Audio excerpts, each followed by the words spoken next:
Hello, my name is Eric Hahn, and welcome to Shit, I Have to Teach in 20 Minutes. It's such a sophomoric title, we know, but it's a podcast for history teachers and anyone who wants a quick dose of history. Thanks for joining us today. In every episode, my colleague Rob Good and I interview an historian about their scholarship.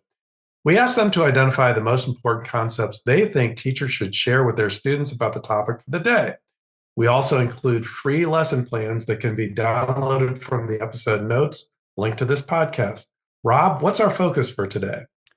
Today, we're discussing how to teach the Reconstruction era in the United States. This time period is central to our nation's history, and in Eric Foner's words, it represents the second founding of the country. Teachers have to help their students evaluate the extent to which this era truly was a new birth of freedom, particularly as African Americans sought to claim full citizenship in a nation still dominated by white supremacy, racist violence, and the limited application of the civil rights laws and amendments passed following the Civil War. Interesting, and so important. My curiosity is piqued. Teachers, get ready to reconstruct your lessons. So, who is our historian for today? Today, we are remarkably fortunate to be joined by Dr. Kidada Williams. Dr. Williams delves into the lives of African American victims and survivors of racist violence. Her work, I Saw Death Coming, was longlisted for the 2023 National Book Award for Nonfiction and won the 2024 Organization of American Historians Civil War and Reconstruction Book Award. She is also author of They Left Great Marks on Me, co-editor of the hashtag Charleston Syllabus, a groundbreaking initiative, and host and co-producer of Seizing Freedom, and we'll have a link to that. It's a podcast docudrama that brings to life the epic story of African Americans' fight for freedom during the Civil War era. Her contributions have earned her an election as a fellow in the Society of American Historians, and she currently serves as a professor of history at Wayne State University in Detroit. Kidada is deeply committed to supporting K-12 educators, sharing her brilliance through multiple platforms like this one, and her website includes a page for educators listing a number of excellent resources, and we'll link to that as well. Thank you. Thanks. And so, Kidada, Professor Williams, what would you say are the most important ideas about the Reconstruction era that teachers should teach and students should know regarding that time period? Well, first, I'll say thank you so much for having me and for covering this topic. I think the most important things for teachers and their students to know about Reconstruction includes what the constitutional and congressional framers had in mind, as well as President Lincoln, President Johnson, et cetera, what African Americans wanted and achieved, who attacked and abandoned Reconstruction and how and why, and the legacies of Reconstruction today, because we are still living in the future created by what happened after the Civil War. Wow, that's a whole lot. And when you listed those four, you started with what the constitutional framers had in mind, and then the second piece was what African Americans wanted. But in your book, you do start with the African American experience. You wait till the later chapters to talk about the political, the national political discussion. Is there? I'm sure that there's method to that choice, and I'd love to hear what you think about that from a pedagogical standpoint as well. Right. The reason I center African Americans' experiences in the book and why I think they're important to teaching the history of Reconstruction is for several reasons. But one is that when you look at what African Americans wanted and achieved, it's hard to continue to promote the problematic language of Reconstruction failing. And so for me, that is purposeful, in terms of helping students and teachers and the larger public understand what African Americans wanted, what they achieved. Because when you look at what they wanted and what they achieved, it's hard to use the language of failure. Or if you use the language of failure, you're kind of forced to use the active voice. And that's one of the things that I talk to my students about and I talk to teachers about, is talking about the history of Reconstruction in the active voice. Because when you use the language that Reconstruction failed, it's as though it was a bridge that just collapsed, right? That's not what happens during Reconstruction. It is attacked repeatedly and then left for dead. And so in order to understand that, you have to use the active voice in terms of who's doing the what and why. And so that's part of why I do that. The other reason I do that is because I think we have these kind of kindergarten understandings of what happens during this era. And so, a lot of people, they don't have a framework for understanding why Reconstruction is so violent. And a lot of that's because they don't understand how violent slavery was and how resistant the vast majority of Americans were to emancipation. We see that it is white Northerners and white Westerners who accept emancipation as a way to end the war quickly. If they had been the abolitionists that, that teachers like to tell, there's a sort of lost cause for the South, but there's the abolitionist cause for the North and West, as in they're all abolitionists. And the argument that I would make, and this is what I teach my students, is that if they were all abolitionists, they could have abolished slavery at any time, right? There were more white Northerners and Westerners than there were white Southerners. If that's all it was, they could have abolished it at any time, but that's not who they were. And so this requires reckoning with some hard truths about American history and about the real stakes of the war, particularly for those who are not in the South. And so that shapes what happens during Reconstruction. So you're going to have those people who literally physically attack Reconstruction, and then you've got the people who turned blind eye and deaf ear to it, and those are the people in the North and West. Eric, you had a question? Yeah, I do. I have many, but I'm going to try to focus on this one. I think it's important to try to understand, the violence that occurred during Reconstruction, but certainly there was violence before that time period precipitated by the institution of slavery. And how might you suggest that teachers approach that topic with middle or high school students, let's say? What type of story might that be for teachers and students? Right. I think there are a couple of things. I think one, teachers shouldn't shy away from teaching history of violence. Two, they should not be in denial about how much violence students are already exposed to. That doesn't mean that you provide sort of lessons that are not appropriate for the student's age, right? But I think there's a tendency when it comes to specifically to anti-Black violence perpetrated by white people. I think there is often a tendency to shy away from teaching that as though the students are too delicate for that, without acknowledging the realities of video games and all the violence that we have in the existing society and in the culture. And so I believe that these histories should be taught in a way that's honest, accurate, and ethical in terms of what's age appropriate for the students and what acknowledges the fact that educators may have descendants of this violence in their classes. And so I think you just have to use like an ethic of care related to this. There are plenty of sources available. There's visual culture. Like Thomas Nast had this piece, like the whipping of a girl by unreconstructed Republicans, or unreconstructed Johnsonians is what they're called. I think that's a good visual source that illuminates the violence. Another one that is, I would argue, less graphic in terms of the visuals is Thomas Nast's 1868 Patience on a Monument. I think it's a great resource. You've got the visuals of the violence, and you've got in the monument clippings and newspaper headlines that he has drawn, that he has pulled from within the sort of past year or so, that illuminate all the violence that's happening during Reconstruction. And teachers can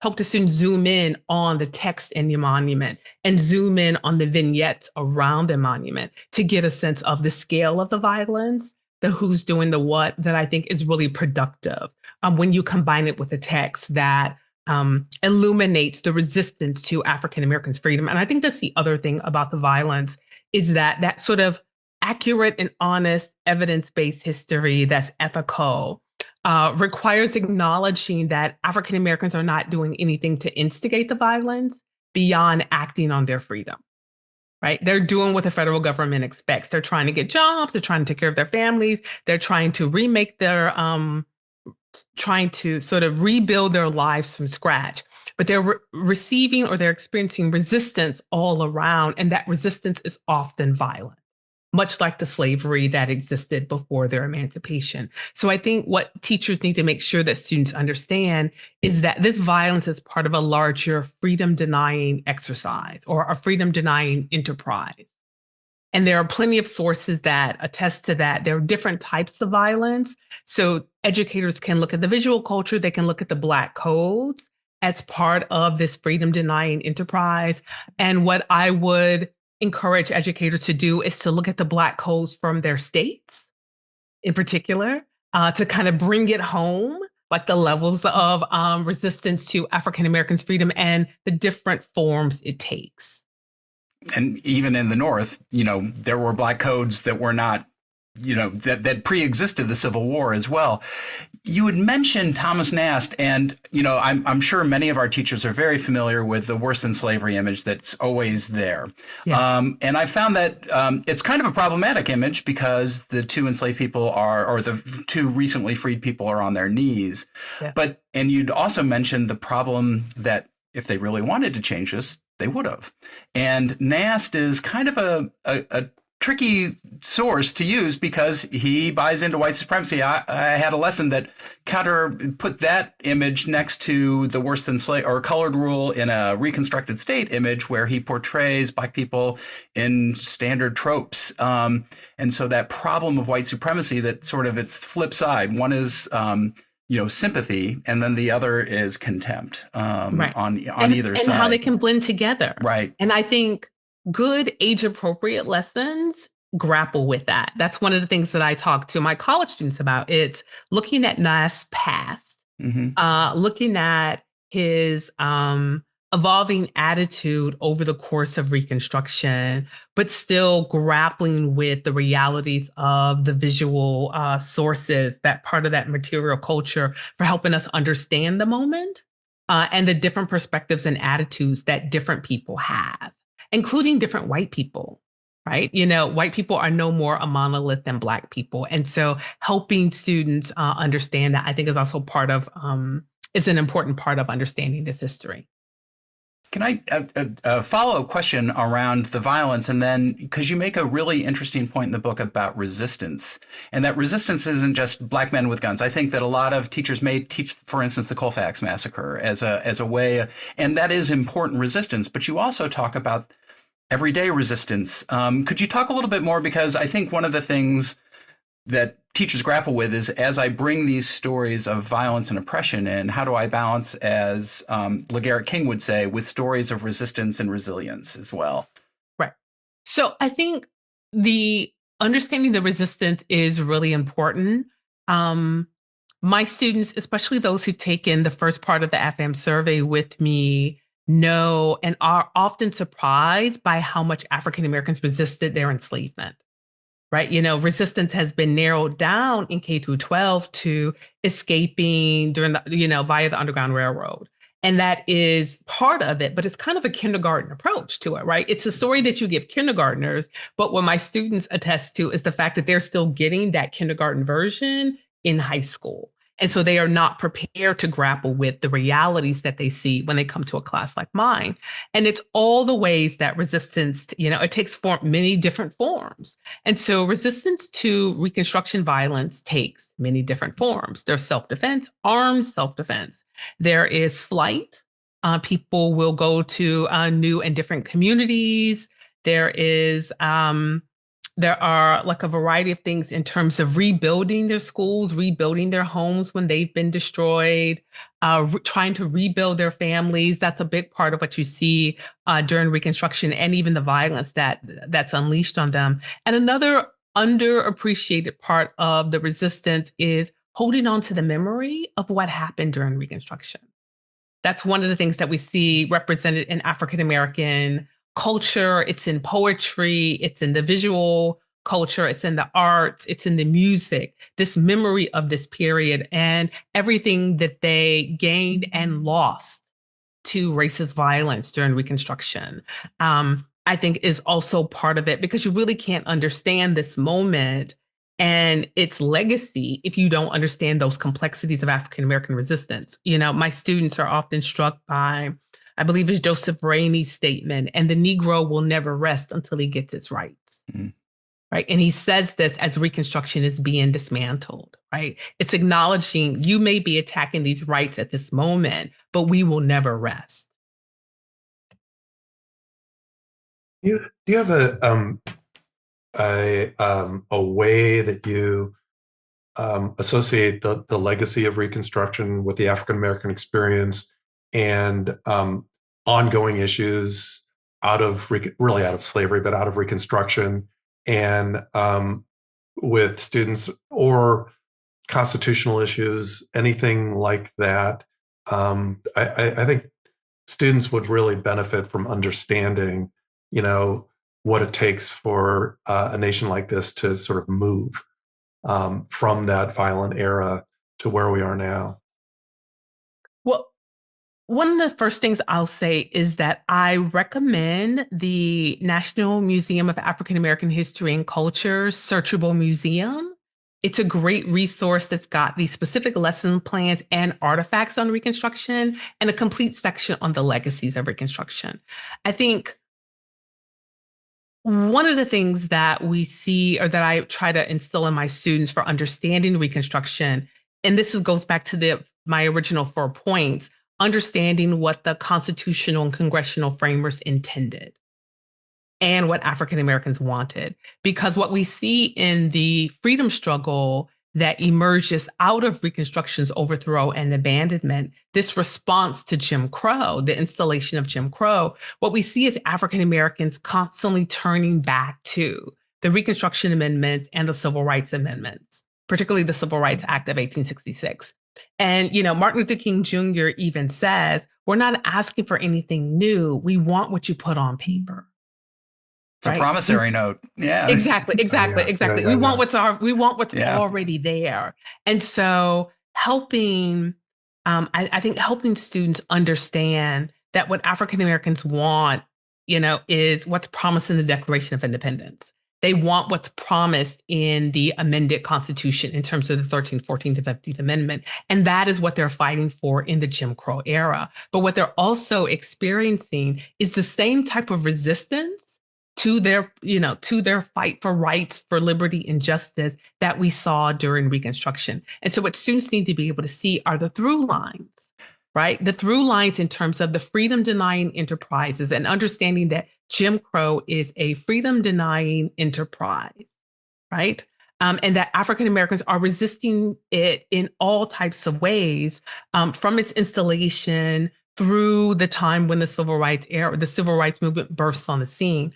My students were going through this. We're at the movement now in class, but what they've been seeing all semester long is they've been seeing all of the ways that African Americans have been resisting this system, trying to protect themselves, trying to protect each other, build new institutions, et cetera. And that's what they're doing during Reconstruction. This is part of that legacy. And another part of the legacy is simply trying to make the nation make good on the promises that it already made. That is a really great way to sort of bring this conversation to a close, because those through lines, I think the challenge is for teachers, the unit on Reconstruction ends and that leads to that failure narrative. But the reality is that people are continuing this. My students were always surprised how long there were African-American members of Congress, and then in the early 20th century that this continues and that the memory is fought for, that W.B. Du Bois is writing Black Reconstruction to keep that memory alive. And that goes through, avoiding talking about, I don't know if you avoid, but second Reconstruction with the Civil Rights Movement, because it is an ongoing project. And like you start your podcast with January 6th, this is a contemporary through line. So I don't know if there's anything else you want to add to that, but oh my gosh, thank you so much for bringing that four-framed approach to thinking about this. And thank you for your work and sharing it with teachers. Thank you so much for having me and covering this topic. It's been a pleasure. And thank you, Kidada, once again. Remember, listeners, you can download your free lessons from the link provided in the episode notes. Be sure to stay tuned after this brief song to hear a description of those lessons. Oh no, the clock is ticking, 20 minutes, time is spinning, pulling facts from thin air, hope they think I came prepared. I know our listeners will find Dr. Williams' framework for teaching Reconstruction extremely helpful. My lesson connects directly to her second point regarding what African Americans wanted and achieved. It is a jigsaw lesson on African American agency in the early Reconstruction era. It uses 5 primary sources to show how the freed men and women advocated for land, fair labor conditions, the vote, education, and protection from racist violence. While African Americans were not always successful, the lesson includes several examples where they achieved their goals, reinforcing Kidada's observation that Reconstruction was not a failure. That is an excellent lesson. I know that it's been modified over some years, and I've shared that with teachers before, and it's always been well received. So thank you, Rob. In the next lesson, available to you gratis, the focus is on 2 Thomas Nast documents Kidada mentioned in the podcast. One is Monument to Patience. The other is Whipping a Negro Girl in North Carolina by Unconstructed Johnsonians. The big caution here is to preview the lesson, as there is historical violence and racist messaging that may not be suitable for your community or your students or even yourself, possibly. However, you are encouraged to understand inherent racist violence during Reconstruction. And if these documents do not suit your situation, perhaps research a little bit and try to find some that will work for you. You can use the same questions. And I'll say, teachers, that Eric does a really nice job in the notes to the teachers on how to walk through that, both for you and for the teachers. So thank you very much for that. Rob just gave me a compliment. Sorry to interrupt you. Go ahead. But it could be any date because this is a podcast and they can listen whenever. So in reality, I'm complimenting you every day somebody listens. It's like an angel getting its wings and a bell ringing. Okay. All right, we're taking too much time. Yeah, way too much time. All right. Thank you for listening. And remember, you can download the free lessons from the link provided in the episode notes. And please be sure to follow us wherever you get your podcasts. Please give us a review. A 5-star review would be lovely. And you can also find us on YouTube. Eric will tell you how. And thank you again to Kidada Williams. You can reach us for any feedback, questions, or suggestions you might have about the conversations or lessons at historyin20@gmail.com. Historyin20 is all spelled out as one word. We'd love to hear from you. We've heard from a few of you. Thank you very much. And thanks for joining us today.